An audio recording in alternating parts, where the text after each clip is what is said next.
What is up, guys? Welcome to week 8 of the NFL.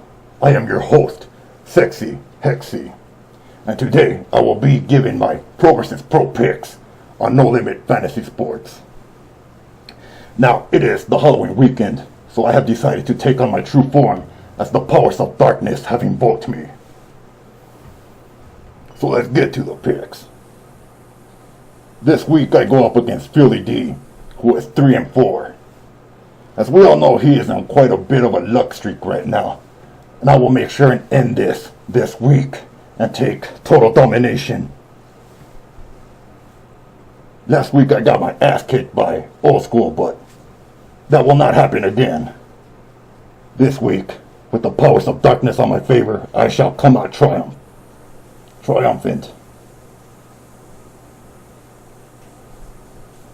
So as you can see, here are both our lineups. I'm going to build my whole lineup, player by player, and tell you why I picked him, and then I will describe what I think about my opponent's crappy players, and let you know if they stand the chance of beating me or not.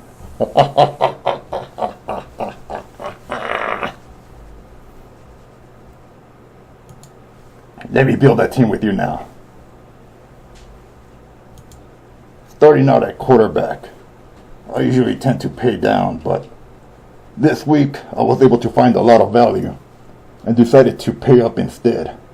So the guy I ended up going with was Andrew Luck, going up against a very weak Oakland defense. I think this is going to be a very great week for Andrew Luck.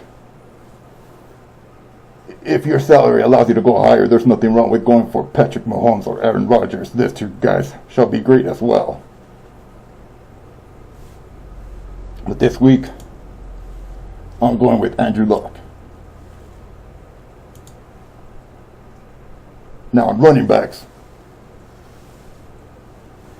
I usually tend to pay up all the time, and that's going to be no different this week. Of course, all my lineups will come automatically plugged in with Todd Gurley. The guy's a fucking beast, and he's going to be a consistent beast every week. This week against Green Bay is not going to be any different. So Todd Gurley is my first running back pick. Moving on is James Conner,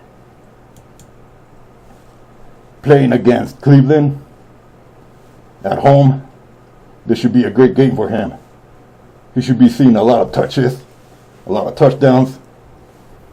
And on week 1 against Cleveland, he had a hell of a game against them, so I don't see why that doesn't get repeated once again. And then for my third running back, to complete this trio of all-out hell, I decided to go with, who the fuck is texting me? With Kareem Hunt. Another guy who should have a great week. He has been pretty consistent the last few weeks. So there you have it. This should be the dynamic trio of running backs this week. Goddamn sexy. Anyway, let's move on to wide receivers.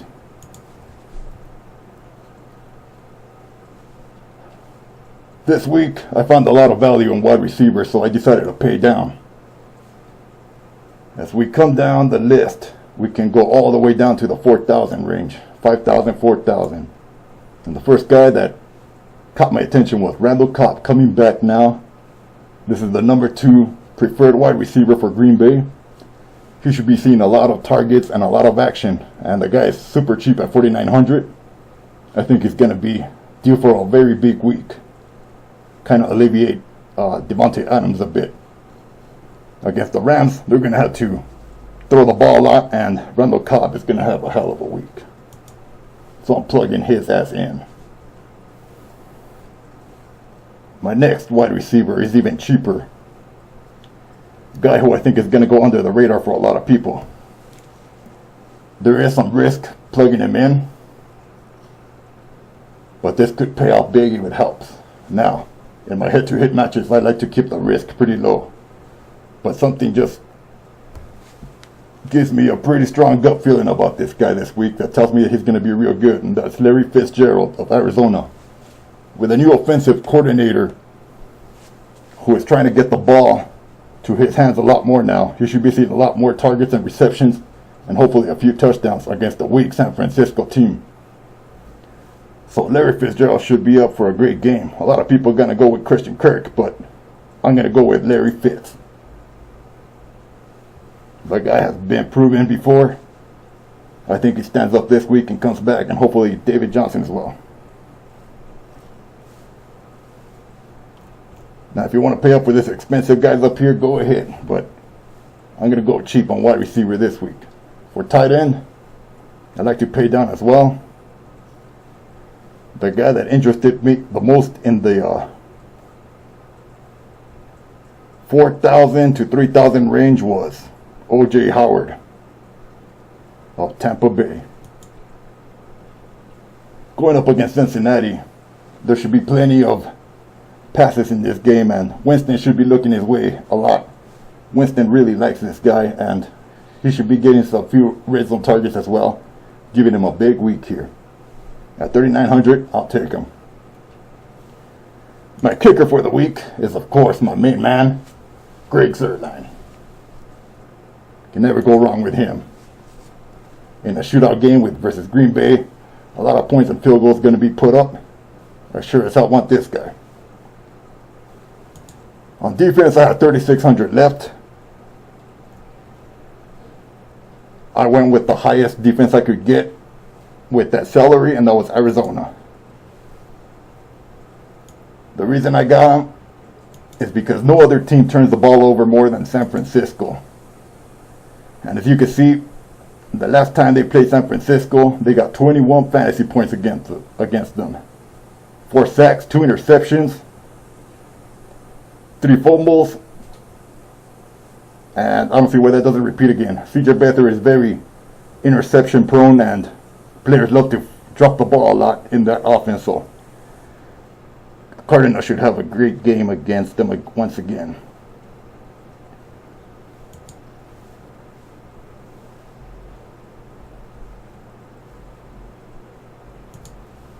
And there you have it. That's going to be my lineup for the week. For my Week 8 Sunday main.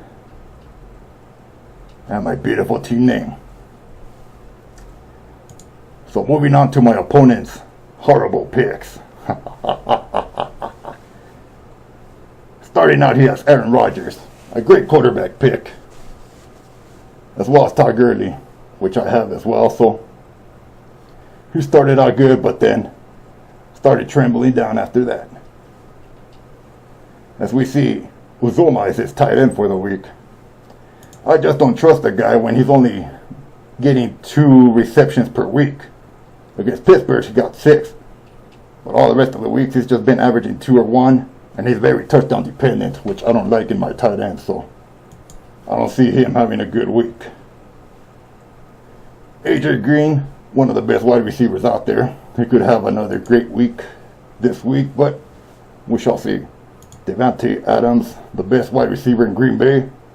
Now with Randall Cobb and Allison back, I don't think his fantasy production is going to be this great anymore, so he should be suffering now. That should bring him back down to about this range, I believe.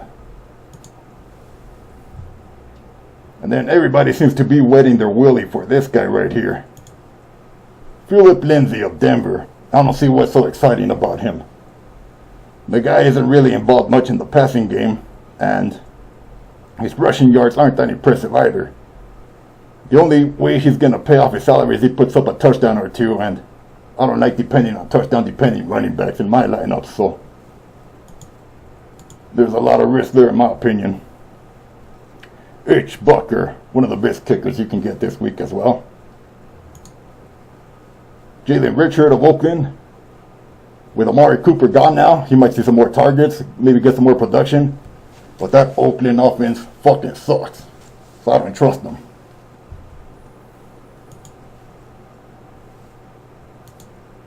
The Steelers' defense is pretty good.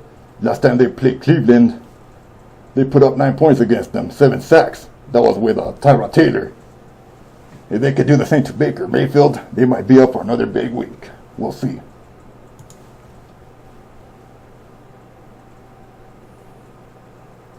And that pretty much does it for his lineup. So there you have him. You got his lineup in mind. Take your picks and choose who's gonna win.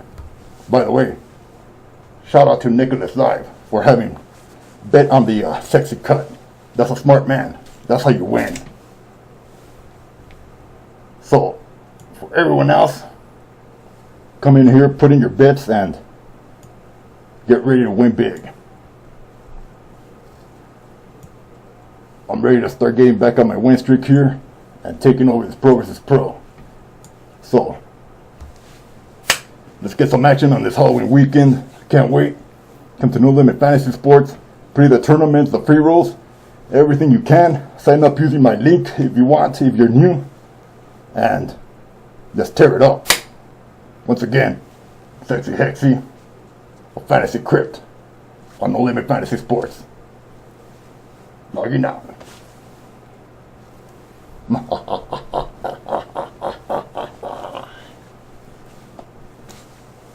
Okay, let's do this fucking shit.